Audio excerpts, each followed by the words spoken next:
here we go. Welcome. Hi. Anne de Bonvoisin, which means good neighbor in English, It does. who is an elite performance coach, advisor, entrepreneur, author of children's books on conscious parenting, spirituality, which I think we'll have to talk about that. And we met a few weeks ago before I went on holiday. And we've been speaking last year, I think. Even we started last year, maybe. But you were meditating, because I got a text out of the blue. You were meditating, and I popped into one of your meditations, and you said it's now time to have a podcast. Yes, it is. Yeah, I believe in divine and perfected timing on all things. So you and I having this conversation, today is the day. All right, perfect. Despite all the problems I had this morning, I'm not even going to go into them. But sorcery, using ChatGPT, and got everything fixed. And this AI stuff is pretty useful. So, elite performance coach. Let's go there first, because I was looking at your website. I've been checking you out, see what you've been up to, and there's lots of photographs of you with very famous people, which I didn't realize until pretty much this morning. And now I get to be with you, famous person. Yeah, on the Z list. Yeah. Perfect. But we met a few weeks ago, and we had a brief chat about coming on the podcast, and I think we hit it off pretty well, you and I. We have, I don't know what we call it. We've got pretty similar outlooks on life. And when you said that you meditated, and I appeared in your meditation, I thought, well, you know what, that means something. And I'm pretty nowadays. When that sort of thing happens, I'm pretty open to it. And as you said, if that's divine intervention, then great, I'm all for it. But how did you started, when we started talking about the other day at the pool, was one of those conversations that we were supposed to take 5 minutes and ended up that we could have spoken for many, many hours. So where did you start off? Where does it all start for you with the spiritual? And I use that word it's a slightly loaded term nowadays, but your grasp of the, I don't even know how to describe it. Yeah, you can't describe it with words. It's something that you Feeling feel, you get. And it's something that you know, and it's something that, you're connected to. So I agree. It's not a word thing. I think where it really started was in my childhood. I have a French mother and a Belgian father that are conservative and all about, rules and fitting in and safety and educating their children well and preparing them for a certain kind of life. And from a very young age, I felt a bit like an alien in the family and in the school system and in the world. And the more alien part of me wasn't really allowed to exist for quite a few decades, to be honest. But I always knew that there was something else going on, and it wasn't the external world. There was something more in my inner world that kept on being my center and where my real home was. And then on top of that, I grew up in 6 countries, 3 continents. So there was a hell of a lot of change going on externally in my life, 6 schools across the US, Europe, and Asia. And I think, plus the family environment between my parents was very unstable. We don't need to go into that. But I didn't have any sort of external stability. I didn't have anything external to hang on to. And so as a young child, my coping strategy was to go inside and to create a little bit of a very safe, solid internal world. I didn't call it spirituality. Of course, I had no idea what was going on. But, all of us as adults have lots of external chaos, ups, downs, good days, bad days.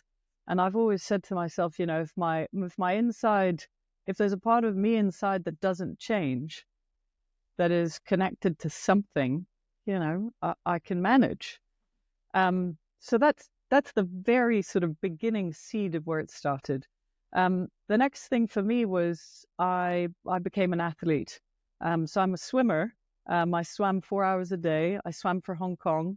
I did the Commonwealth Games, I did the Asian Games, I did lots of huge competitions, but swimming was very meditative for me. Again, I'm away from the external loud noise, chaos, fights, arguments, brothers, everything else that was going on at home and at school. And to me, I was in the water and it felt like me, felt like I was in flow, felt like I could be with what was going on without overthinking it. So that was probably the second seed. The third seed was my parents sent me to boarding school in the UK, which was a shock to the system, especially for quite a wild child. But it was the next thing to do. It was like the best boarding schools in England, and suddenly it was a girls' school, and suddenly it was a Catholic school.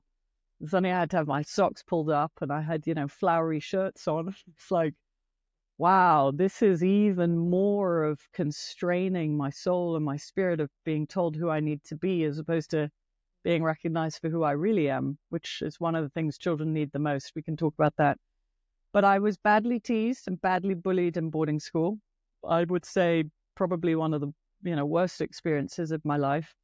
I was in the UK, in Ascot, very posh, and my parents were living in Hong Kong, and I spoke to them once a month. And so again, there wasn't a loneliness, but there was a deep sense of like, okay, externally I'm feeling alone and I need to go find something that builds me up. And so what I did was two things. I started journaling. So that was the next place where I could kind of explore, but it was so painful for me to journal about myself that I journaled in the third person. So I started talking about this girl that was having this life and this experience, and these parents and these siblings and the girls who were bullying me and all the nuns everywhere. So I wrote it in the third person a little bit to detach and sort of, again, to cope. And then the other thing I did was I would go sit in the chapel. I didn't like, the priests and the prayers, but I did go sit in the chapel, and I found something there that, took care of me and was around me and sort of kept me going, and sort of where I didn't fall apart. And I, got out of school age 16, top of my class. And I was like, I need to get out of this system and I need to go see what else is out there. And there was sort of this need for okay, if I need to fit in, I'm going to do it really quickly and really well. And then I'm going to get out and I'm going to explore who and what I am. And at 16, 17, I picked up my first self-help spirituality books in London. No idea what, but to me, there was like, there needs to be something else that I'm not getting from parents, and I'm not getting from school, and I'm not getting from life. So I'm incredibly grateful to the part of me, call it my soul, my spirit, my higher self, whatever, that was guiding me to, something that was really going to be the thread of my life and continues to be that many decades later. So those are the seeds. We can talk about what happened to the adult, but those were the seeds. Yeah, I have to say that's pretty concisely put for how I felt, because I've never really gone the traditional path, shall we say. I wasn't bullied. No, I was bullied a bit at school because I was always going to new schools. Of course, that's always you're always a new target, right? But you get over that, but then I've suffered with, I think most of all, was the conditioning that you had to sit still. I just wanted to do. I remember being a young kid, just wanted to do art, and painting and drawing and playing with sand and that sort of creative aspect to it. But then you got taken away to the desks, and then you had to do all the school stuff, and then we used to get hit with a stick if you didn't do it, or slapped or whatever, smack bum. And I remember I was about 15 or something like that. I felt super constrained that this was not at school, living almost like you said, you're trying to fit in, trying to be a popular and entertaining and fun person to be around. But ultimately it made me feel very, very unhappy. And it's only pretty much in the last couple of years that I've realized that, or almost lamented, what could have been had I and I mean, I don't blame my parents at all for this. This is nothing to do with them. Yeah, of course. Me too. You think if I had met someone when I was younger who could have given me, a little bit of a push in a certain direction, how different it could have been. So in that respect, it's sad, but think as life lessons learned throughout my life is it was for a reason. You had to achieve certain things before you can delve into more, what do you call it? Whatever you want to call it. Let's call it esoteric. I think maybe is that even the right word? I don't know. What would you call it? I think everyone gets given a hero's journey. Some people it starts really young. Some people it starts with illness and loss, or death, or bullying, and it's sort of, we each have a sort of curriculum, and I'm grateful to the very early years curriculum, partly because it truly broke my heart open in many ways, but it allows me to really relate and connect with humans. Exactly. Tiny humans, especially the tiny humans, because that was me, and the teenage humans, and even the adult humans, because, on the one hand, yes, I would have loved to have, something be different or someone be different, as you mentioned. And I also know that pain is the doorway, and there's mental pain, and there's emotional pain, and there's spiritual pain. I think the spiritual pain is probably even the greatest one, which is and no one really talks about spiritual pain. Spiritual pain is, I'm not following my truth. I'm not in the life that I thought I wanted. People don't really know who I am. I'm not sort of fully enjoying this human lifetime and this human body. I'm wasting my life. I'm like the spiritual pain is the worst for the soul. The soul can go through all the other types of pain, but the spiritual pain it's also the most beautiful one because it wakes you up. That's where the big leaps of awareness and consciousness come. And, I've had a few in my life as a child, but certainly as an adult too. And those, I think, one of the questions that's always guided my life as an adult is, what's really worth doing with this life? And when you have that front and center, then you are front and center in the choice consciousness, as opposed to life is just doing and happening to you. So to me, I've had to really shift my perspective, where life, and especially through all the self-help work and the books and the workshops and the retreats, and I can't tell you, 30 years of it, at some point it feels like work, and one more thing I need to do, and one more thing I need to fix. And I need to work on the judge, or the self-critic, or the self-hatred, or the comparison, or the guilt, and it's like, whew. And to me, when you're looking at spirituality from a mental, I've got to fix myself, I mean, of course people want nothing to do with that. And so I've had to shift that to kind of going, if life is sort of hard work and a whole bunch of things that are wrong with me that I need to change, then I've got it wrong. And to me, I've had to really shift it to, life's an adventure. I don't know what's coming. I don't know what's next. And the inner adventure in me needs to see the outer adventure of life. So whatever it is, how do you relate to it that way? And I don't think a lot of people see life that way. No, I don't think so. I think they probably did at one stage, but it's been beaten out of them. Mm-hmm. And so, there's a lot to think about there. You know what, you're ringing a lot of bells in my head, which is really good so far. We're 15 minutes in, so let's get. I've got. And we haven't even started about what happened once I left university, which is a whole other adventure and journey. All right, let's just go there. Definitely worth talking about. Let's go there. So, went to university, graduated at 19, in a rush. Also still trying to prove myself, I'm going to be someone, and Dad just kind of watched me. And then I still went into what I call more of the safe, what's to be expected world. And I started climbing that ladder like so many, young adults do nowadays. I joined a big management consulting firm, Boston Consulting Group, one of the fancy ones.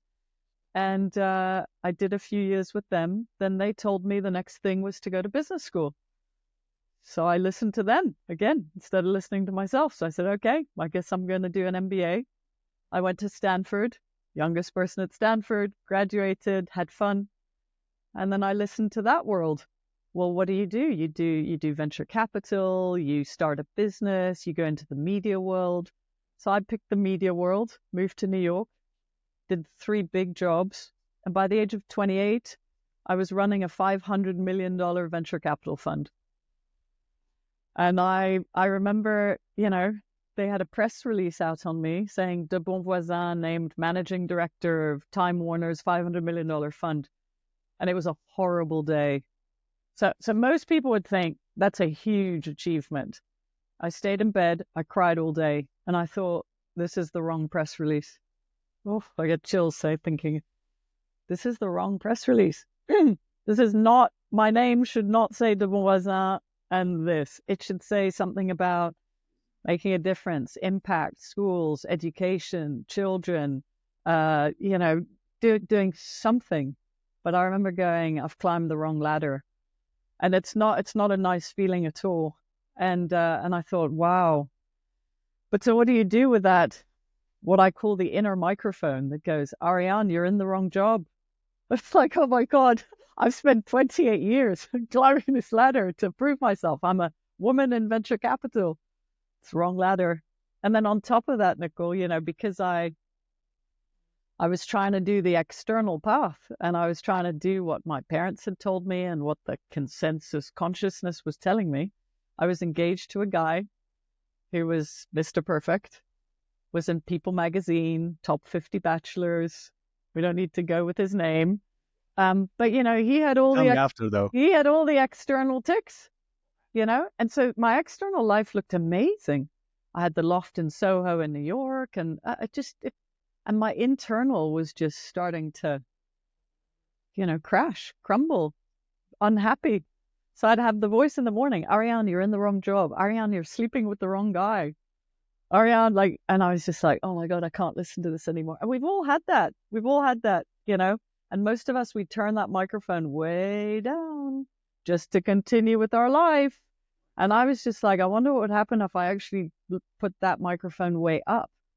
So I broke off the engagement, faced a lot of fears there because I was on the I should be married by the age of 30 program, as are a lot of women. We've been told that from the earliest of days. And then I left the big job after getting on my knees and going, please make it so obvious to me that I can't miss it. A 5-year-old would know what to do because I really didn't know what to do. I didn't know if it was my head, my heart, my intuition, all these voices, my parents, the world. But so I left both, both identities, the relationship one and the professional one, and also the financial one, with a total void, no safety net. And I was like, I need to come out of the spiritual closet. This is not who I am. It's not the man I need to be with, and it's not the work I need to be in. And it was shocking and hugely disappointing to my parents, and still to some people who don't know why I did that. And then I had to test my spiritual strength and go, okay, well, when you don't have your life set up and in control and you're on ladders and everything makes sense and everything's safe, well, that's when you know what's holding you. That's when you know who you are and what you rely on. But it was a big jump. But once you've done it, you kind of go, oh. And my only prayer once I left all of that was, show me the way, use me, show me the way, show me the way, show me the way, use me. May I be in perfect synchronicity with life, with people, with books, with places, with work, with what is aligned for me. And I was 31 years old at the time. So that was another big chunk. Yeah. Well, it ties in with what happened to me as well. when I was 32, 33, I think I was, when I left the army. I had a job lined up, was in it for a year and a half, and every fiber of my being was saying no. And Yeah, I I was set know for that. life. I was set for life. The owner of the company was a friend. His kids are great friends of mine. Uh, it was I was set for life. Yeah. And but I for some reason I after about a year and a half I just said I can't do this. And so I sold. I bought a house with a friend of mine. We shared a house. I sold my share of that to him, and then I packed up my car and moved to the mountains where I am now. And don't get me wrong, there's been some dark times, some very dark Yeah. times, late night, sleepless nights, thinking about you moron, what have you done? Yet it all seems to work out, you know. And it's one of those things that you try and tell. Or I don't try and tell people anything. When you tell the stories, just do what feels right. But it's just hard to explain to people. It's very difficult to explain where that feeling comes from and why you do it. And it's within you. It's only it's your path, I guess, if you Yeah. choose to follow it. And I know lots of people who haven't, who've are trapped is probably the right word, actually, who would rather be doing something else, but have the responsibility. They've got a business, they've got employees, they have this, they've got wife and the kids. Not that they couldn't take the wife and kids with them. It's probably the more the business is anchoring them right now. Yeah. And once you're into the school system, then it becomes even harder. It's a trap, Ariane. It's a trap. Well, it You is. you managed to get off that ladder, and I was going to say, when you were saying it, you're going up this ladder and you get the top of the ladder. That's the the devil's ladder, because it's promised you everything, Yeah. but except for happiness or contentment. Yeah. And to me, I feel like the soul, SOUL, the soul comes here to expand. And I feel like my external life was an expansion, but my soul was in contraction. And to me, I've always found like my ultimate peace and calmness is when my external life and my inner life are together. And I think a lot of people they're very disjointed. External, internal is different. So mine has always been to go, okay, is my soul an expansion? And expansion can be going through a very dark time. That is expansion for the soul. The soul came here to experience every emotion possible, not only the good ones. I've always seen it as, people always think of libido as being a sexual thing.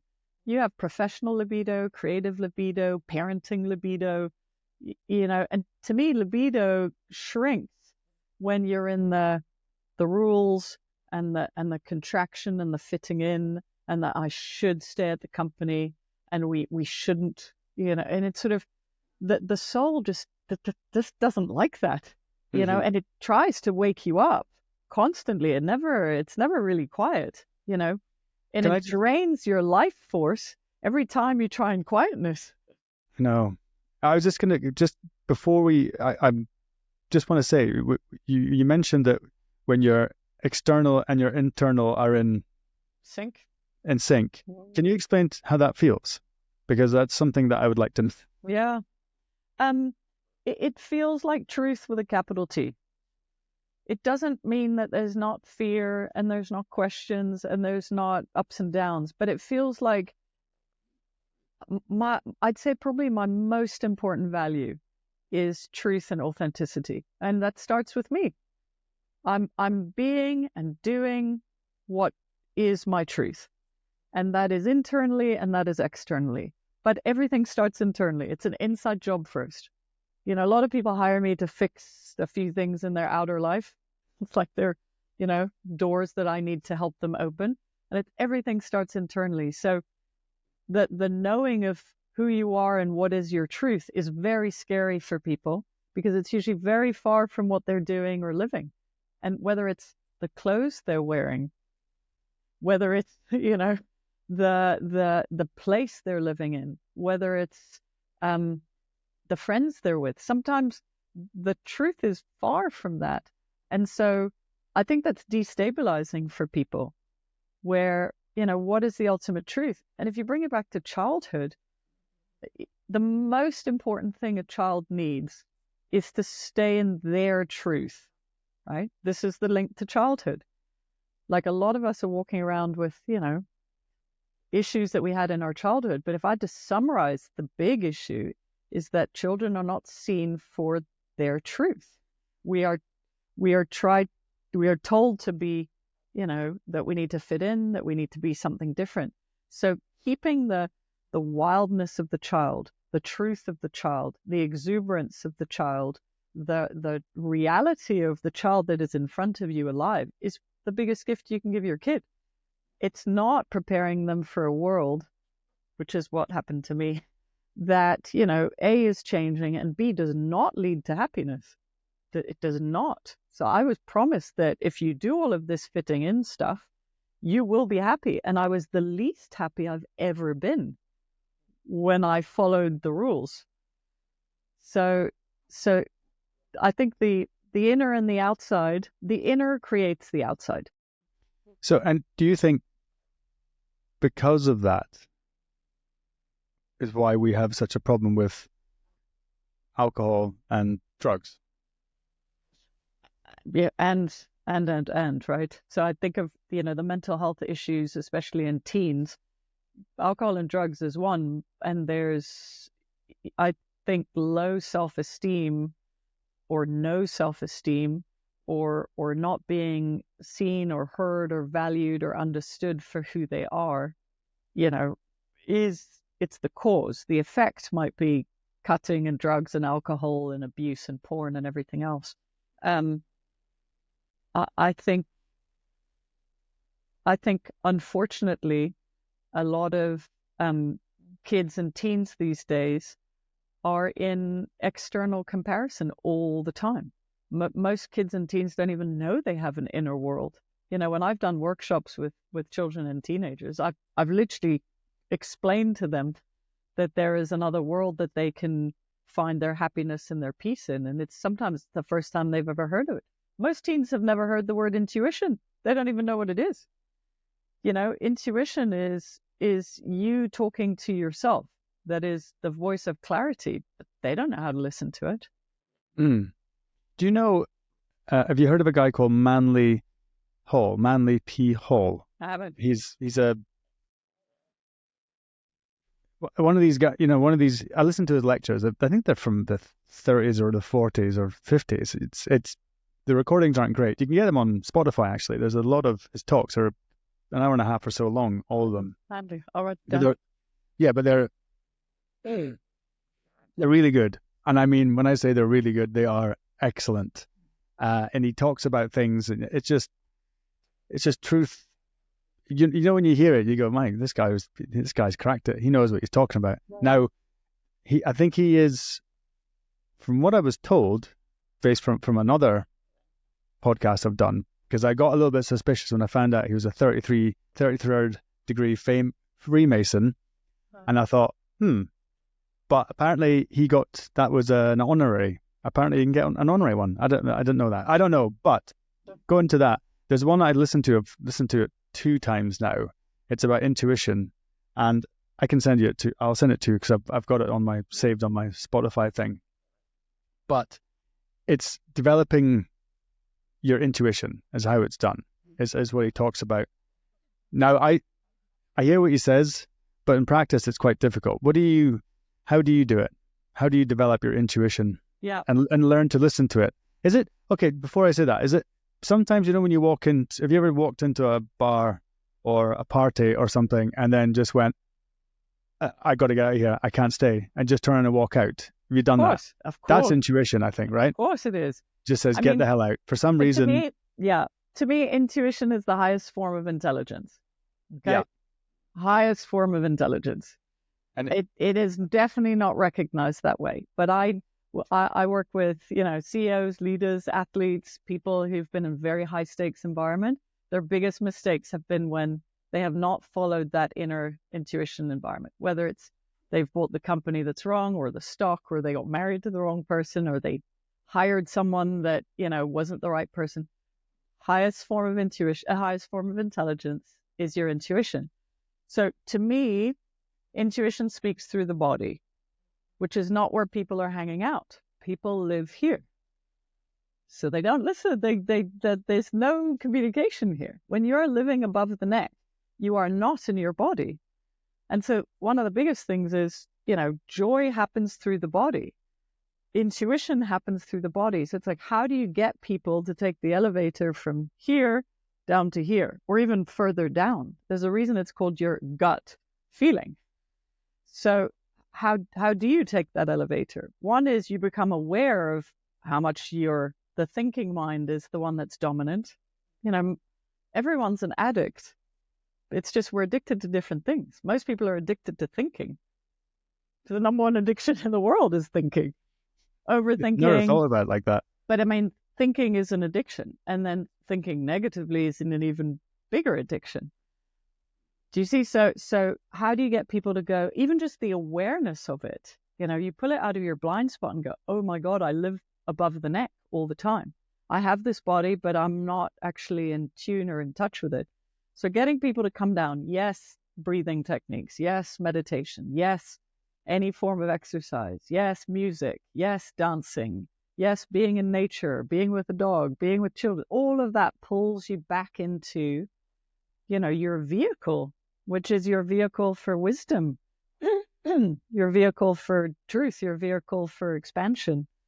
So to me, I always say, listen, the body's always on, right? Until you take your last breath, a physical body, but the body is always on. So if you want to ask it something, I always say, I put my hand on my heart, my hand on my gut, and I go, and I close my eyes, and I take a deep breath. Deep breath is the quickest elevator into the body. And I go, is this a yes or is this a no? And I get it instantly. Really? Yeah. But do you see what does it feel like? The actual, first of all, when your eyes are open, your mind is a lot more on than when your eyes are closed. So eyes closed allows you to drop in, okay. Hand on the heart, hand on the gut. It asks the body to communicate and express. Is there contraction? Is there expansion? Is there relief? Or is there, concern?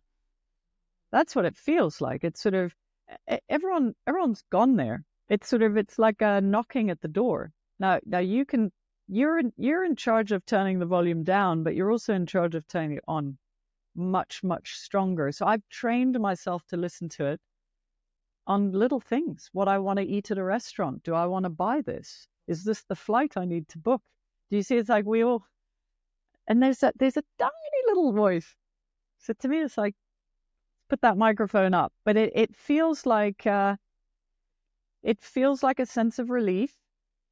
And it also sometimes can feel daunting and scary because it sometimes doesn't fit the external picture of your life. And someone might be upset, someone might be disappointed, and it might not look right. Do you see? We've all gone through things where, I'm thinking about guys I've dated. It's like everything looks right, tick, tick, tick. My intuition is like, definitely not your guy, and in business, they've got the perfect resume, perfect LinkedIn, perfect background, and something goes, not the guy to hire. And you're going to overthink it. You're going to be addicted to think, oh, but he's great. And he worked at Google and he's an engineer and I can't find anyone else. And he's this. And the intuition's going, no. We've all gone there. Or, when you want to rent or buy a house, or it's like it will change people, not because intuition is, the magic pill, but because, to get spiritual for a second, you are connected to something, call it higher self, call it divine intelligence, call it, wisdom, call it higher forces, call it God. You are connected. You are not disconnected. And so if you want more of that connection, you need to allow that communication to be heard, because there is a sense of, there are things that are right for you, and there are things that are going to create, more challenges. Do you know have you heard the story? it says suit salesman. It's not a story. This is a technique used by suit salesman. You know this one. I think so, but go ahead. So you go into, like, for me, I don't know. I need my wife there if I'm buying clothes. Just need to get her. Usually have to. Her And sometimes, intuition. sometimes, well, just how I look. Does it look okay? Yeah, fine. But sometimes I'll see something, I'll go, right, I'm buying that, and I'm not even gonna look at the price tag. But yeah, you want to buy a suit. The salesman comes out, shows you 10 suits, and the salesman says to me, pick 5. Okay, this one, picks 5, takes the other 5 away. Out of those 5, pick 3. Put the other 2 away. Now, out of these 3, which one do you like? This one. Okay, done. All right, buy this one. And that's how you do it. Yeah. And I think that's absolutely right. You're not thinking about it. You're just, you know straight away what you want. Yeah. It's Now, guidance, Most people, the other epidemic is loneliness, and loneliness is disconnection. And people can be lonely in their marriage and with 3 kids and a work and running a business. And it's like, so it's not a people loneliness. I mean, it can't be. It's like, unless you live completely, excluded, it's not a people loneliness. The real epidemic of loneliness is, one, it's a connection with yourself, and it's a connection with something that is coming through you all the time. Yeah. A higher power. Let's call it that. Higher forces, something that is, it's not talked about enough. Well, I'm comfortable with it now, and I've done several podcasts, quite a few actually, with former military guys, friends of mine, people who I didn't know before, but talking special forces guys, elite level soldiers, total alphas, and we go into, it gets very spiritual, and I've said this loads here, but I'll say it to you as well, is, we're talking, in the officers' mess, had we started speaking about what we're speaking about now, there would have been repercussions for your career, you'd probably got called into the commanding officer's office and had you got to stop this nonsense, get on the program type of thing, because we don't need that here, because I think the inevitable conclusion is you have to leave. Absolutely. You can't be in the army, right? And I had a great time in the army. I really enjoyed myself. It was very beneficial for me. But if you logically, a lot of army people, some military people listen to this, you wouldn't necessarily do it. Although saying that, I did one with a monk who went, he was a Gurkha from Nepal, went special forces, saw some serious action, shall we say, and is now trying to become a monk, going back to his monk roots. And so, that's, everyone's got their path. So I'm not criticizing it. I'm just saying, you've got your path. I use the term coming out of the spiritual closet, because I coach a lot of people who still feel that it's safer and they need to be hiding it. And there's something very powerful about coming out and kind of going, yeah, I meditate, and yes, I believe, and yes, I, whatever it is that is your path. It doesn't have to be the same. And I feel like the world is ready now for more athletes to talk about their spiritual path, more business people to talk about their spiritual path, more actors, more musicians, more people in the military. I really, really feel that we're at a time in the world where people are calling for it, because these people they're role models, they're people we respect, they're people we hold in high esteem. And, I see it with my son. My son's 10, he's into soccer and rugby and, all the boys' sports. But he notices when there's something to do, even just the guys in the Euros who do the sign of the cross. Do you see? It's like, regardless of what you think of that, it's sort of like, oh, they believe in something. They don't know specifically.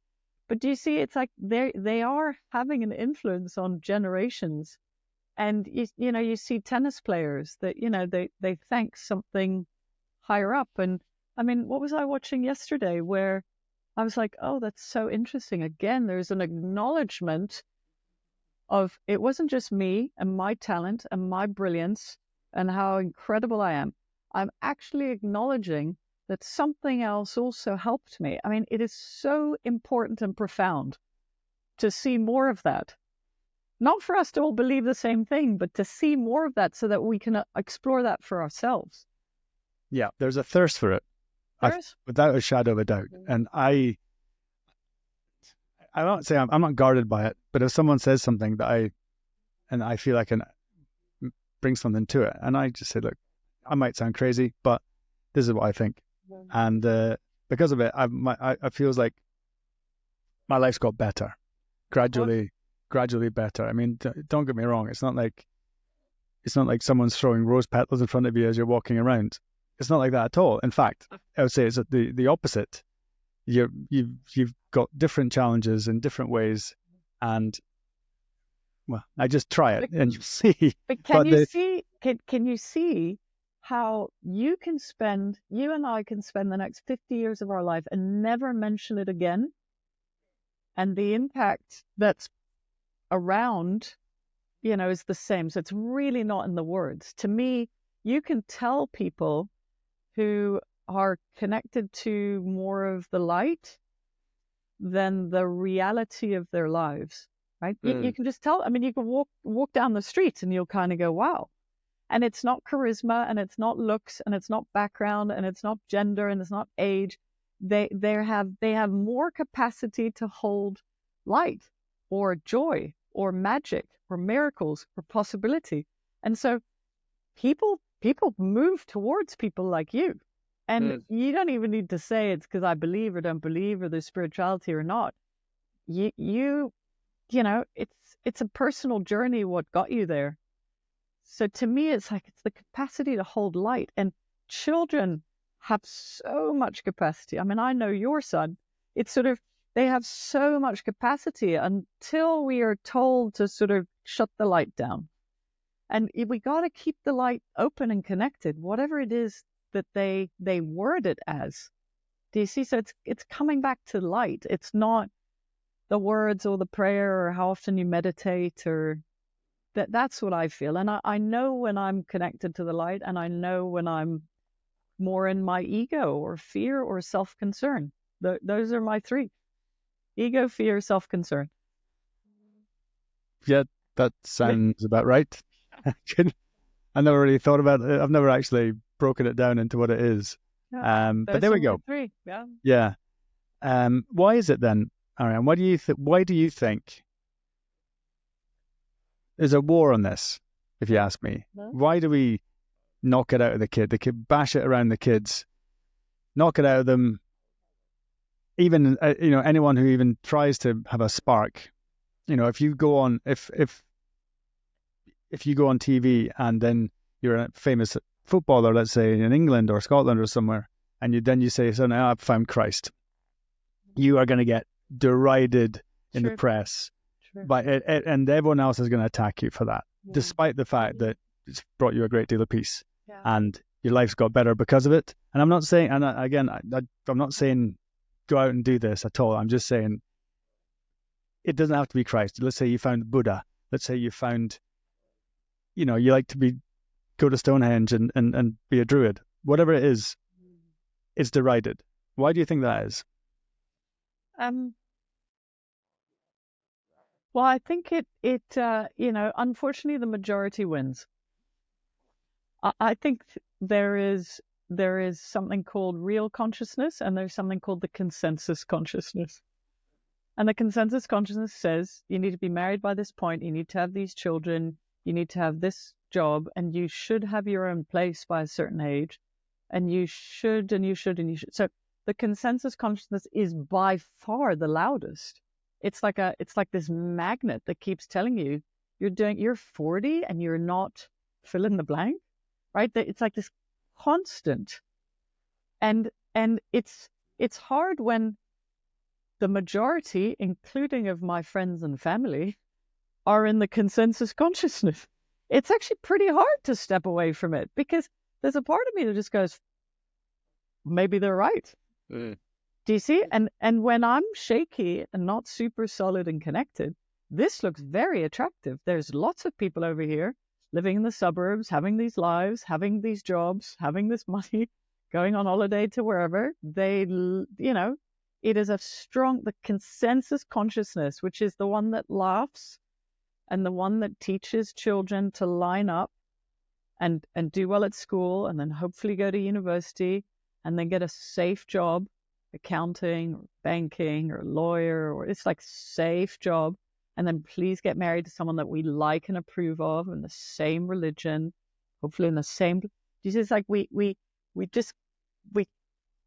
need to be aware of how powerful and how loud the consensus consciousness is, because you and I can love it, and we have friends and loads of people who are in it, but when we are pulled into it, then there's no inspiring and changing and transforming and contributing. Do you see? It's not that I judge it, it's more that I sort of go, have I chosen it or has it been imposed on me? And I'm very big on choice. Yeah, if you ask me, it's been imposed for sure, because this is the system, and there's a lot of people making an awful lot of money. There's a lot of money be at stake here, and power, and that's tell me any system that's any different. For humans, we're all system, weapons of mass instruction. Yeah. Look at the school system. Teaching every kid the same thing. How can you teach them all the same thing? How can you keep them sitting down for that long? No. Children are not meant to be sitting. Neither are adults. There are studies that are shown that when boys are allowed to do their homework or take tests standing up, they all perform better. Really? That's called the blue brain. Yeah, there's studies that were done in South Africa. When boys are given a maths test or a spelling test or an English test, the ones that sit down, 100% of them score lower than the boys that are allowed to be standing and walking around and, at a standing desk. And, it's sort of, there are things that have been done, but it's too much change. It comes down to, I wrote a book on change. It comes down to the fear is underneath it all, but the biggest fear is the fear of change. And change means I'm going to be different. I'm going to be ridiculed. I'm not going to fit in. I'm not going to be loved. I'm not going to be accepted. I'm not going to be good enough. I'm not going to, right? It's all, the biggest fear is the fear of change, because change equals the unknown. You're right. And from my point of view, from my experience, the change was hard, but my feeling, my intuition was it would be a lot worse in the long run if I didn't change. And that was a fundamental change in my life that I had to change. I had to get out, and so I had to weigh up the pros and cons here. And the pros were, you don't know what you're going to do. There's a very loose plan. Look what you're doing. Yeah, it's like life has taken care of you. And I think that's what's missing. It's like most people think life is not on their side. They're not going to be taken care of. Things are not going to work out. They're not lucky. There's not magic. There's not good things coming. So of course you don't want to jump into the alternative. One of my favorite quotes, Einstein says, the most important decision you'll ever make in your life is whether you believe you live in a friendly world or an unfriendly world. You will have a completely different life just with that one belief and one decision. And so that was a big turning point. I did not grow up with the life is on my side and good things are on their way and the universe has your back. Absolutely not. That was probably the hardest shift out for me to believe that, because when I'm tuned into that radio station, guess how often I hear songs that correspond to that belief. I do feel life has my back and the universe is working for me, not to me, not to annoy me. It's sort of, do you see? So I get to choose the radio station I'm tuned into. I'm at like 92.7, the universe has my back, everything happens for me FM. I didn't used to be there. I used to be like, life is hard. I'm a victim. They think I don't, FM. I hear you. It can't be that simple though, can it? Can it? I think it is, I think that the simplicity is the simplicity comes with making a decision. Yeah. And the decision, it's what I've mentioned. It's a decision and a choice. It's like, do I want to be a victim, or do I want to be someone that is empowered and self-responsible for my life? It's a decision. It doesn't mean I haven't had things happen and will continue to have things happen. It's just that the filter through which I look, it's like having glasses on. I'm not looking at it through this has happened to me. I look at it through okay, somehow this is for my highest growth. Somehow there's a gift here for me. Somehow this is part of my curriculum. Can I ask you then, this is how I've experienced it as well, is when I'm in that, let's call it frequency, when I'm in that mindset, Love that the mood. word frequency. Yeah. When I'm in that mood that things are working in my favor, I always used to say to myself, I was born lucky, despite of all the crap Great that happened to me. belief. I'm just a lucky guy. And people always laugh at me when I say it, because I always say it with a smile on my face, because it's not always been lucky.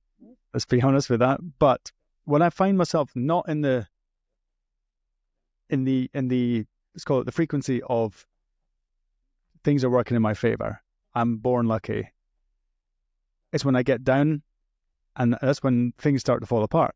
And I mean physically, mentally, relationships. It's when I'm not in that mood, it's when things start to fall apart. When I get back into that mood, and I used to think it's just a panacea, I'm just tricking myself into it. But even if I am just tricking myself into it, which I don't think I am, but if one was to externally look and say he's tricking himself into it, he's deluding himself. But my things do get better. And do you know why? Well, kind of. I know inside how it feels. I wouldn't know how to express it. I would probably say, I think it's when you, rather than having a narrow path or a narrow way of thinking, or let's say if I'm in a negative frame of mind, my options narrow, and there's basically one path, and it's a ladder down, right? And as it gets worse until you get out of it, snap out of it, get a grip of yourself, and get back in the game. And then suddenly all these paths open up again, and I catch myself bitching and moaning and getting myself into a bad mood, and then I crash my car. I did it last week, and I thought you knew this was gonna, and you've just happened to you before. You know how this works. I didn't crash. It was like a dent. I hit a little rock, well, not a big rock, but I couldn't see it. And then, fast forward a week or two, there was no parking spaces anywhere. And I was driving up the road going, I always find a parking space. Boom. It's straight into a parking space. And there was cars everywhere. And I thought, see, when you do it, you do get the benefits. You have to you almost have to believe it. You have to believe it. Yeah. So here's why I think it works. I don't think it's luck. I think we forget that everything is energy, and that we're energetic beings. Everything is energy. Money is energy. Love is energy. Relationships are energy. Building a business is energy. Finding talent is energy.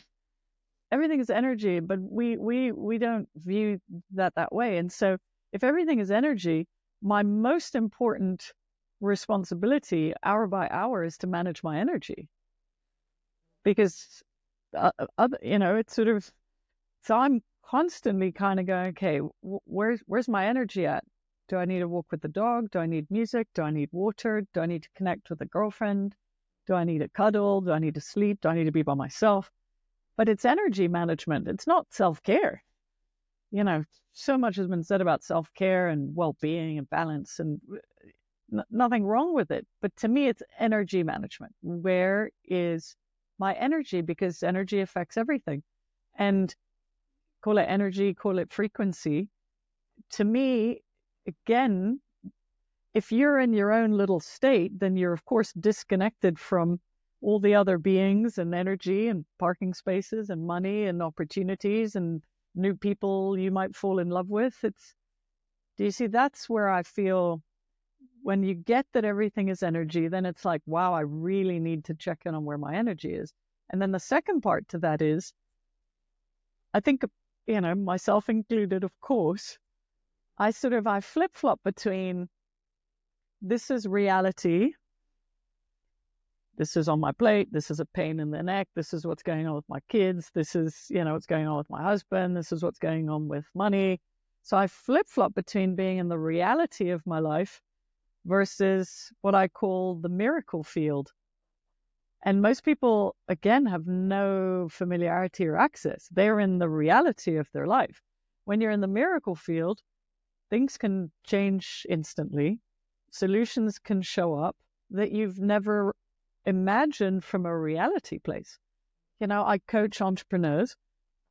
Some of them are out of money or, not in a good place. And so I encourage them to get acquired, like to find a buyer. But they can't even go there. But who's going to buy it? And it's sort of when you make a stand and go from a place of possibility in the miracle field, someone is actively looking for a company like yours to buy. I've seen it happen. I've had companies be bought by Amazon, by YouTube, by, Accenture, because of the possibility of the miracle field. If I'd left them in the reality field, nothing. So again, but the miracle field is a state of energy and being. It's not like I live in a different place than you do. We live not far from each other. And I see myself go not from the lucky to the unlucky. I see myself going from being very much in the reality of this is all the stuff that is showing up. And I declare every morning, we do it as a family. Today will be a day of miracles. I did it this morning. I took my dog for a run. Today is going to be a day of miracles. I don't ask what they're going to be, and then I know that they will show up. And I ask myself to be in a frequency of a miracle field. Little things don't have to be groundbreaking. But is that how you? Yeah. Is that how you? I was going to ask you how you would deal with your child. How do you? What's the question? My son's name is called Everest. Yeah, that's a good name. And from the get-go, he thinks his name is Neverest. So that's been from the very start. But so what's the question? The question is, how do you go about introducing your children to this? I like to, from my point of view, I always say my son's, he's 9, my daughter's 4. She's not ready. She's not at that point yet.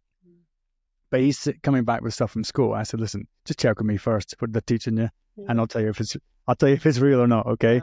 If it's BS or not. And she goes, but why would the teachers tell you that? I said, just something called propaganda. We'll come back to that. Yes. So we've been, but I do also say that I always say, would you think what you want, do what you want. Your possibilities are endless, limitless. Think about what you want to achieve, what you want to do, and go ahead and. Yeah. I don't try not to put them down on anything unless it's. Yeah, of course. Dangerous or whatever, but. I mean, it's one of the reasons I wrote the children's books, because I felt like my own path had been pretty solid and strong. Having a child makes you have to live the path. You might not go to as many retreats, but you're in a permanent retreat and workshop with your own children. But I didn't feel like I knew how to language and word this and bring up a child in more of a conscious environment than a world environment. So I read these books. One of them is called, it's a three books. It's Giggles and Joy, You Are Loved, and Being You. And I took these life skills that I would have wanted to learn as a child, and I really wanted my child to learn. So I'll give, we're talking about Mr. Kindness. So one of them is called self-kindness. Not kindness, but self-kindness, because most children are going to be beaten up into being kind to the waiter and kind to their granny and kind to their sibling and kind to their classmate, right? Most parents are going to focus on that level of kindness, and they will not focus on being kind to yourself. And when you're kind to yourself, all that stuff happens naturally. And most children develop some level of the opposite of self-kindness: self-hatred, self-criticism, self-judging, self-beating up. So to me, self-kindness is the biggest life skill, much more so than the kindness to others. Um, and that is hugely missing. I mean, I speak for myself. It was hugely missing. I was never taught that. So self-kindness is one of the 12 life skills that are in the book. But how to have a bad day. I was never allowed to have a bad day. Parents don't like it when a child has a bad day. They try and move them immediately from the bad day to, why are you being so grumpy? Like, do you know how grateful you should be? And one of the poems is called Bye Bye Bad Day. And it's like how to be okay with having a bad day. One of them is called Being Sad and Mad.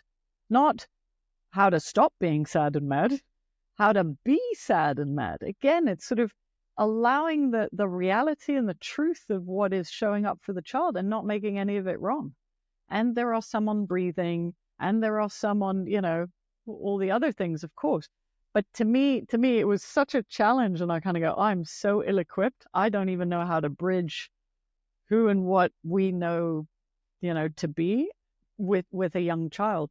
But to answer your question very specifically, your child is reading your energy all the time, much more so than listening to your words, much more so. So there's energetic communication, and then there's verbal communication. You can find all the right words with your child, and they will be like, Dad's upset, Dad's tone of voice, Mom's not happy, Mom's exhausted, Mom's hates Dad. It's like they're reading energy way before they're listening to words. And so the most important thing is what's going on with my energy when I'm parenting my child, right? The Harvard showed it. The most important thing if you want your kid to be happy is for you to be happy. Not summer camps, and not private schools, not horse riding. And that is, again, it's like, it's much easier for me to parent my child than for me to look at all the things and all my sources of unhappiness and hatred and resentment and jealousy and disappointment. But energetically, that is being communicated, even though it's not verbal, right? Children are brilliant at this stuff.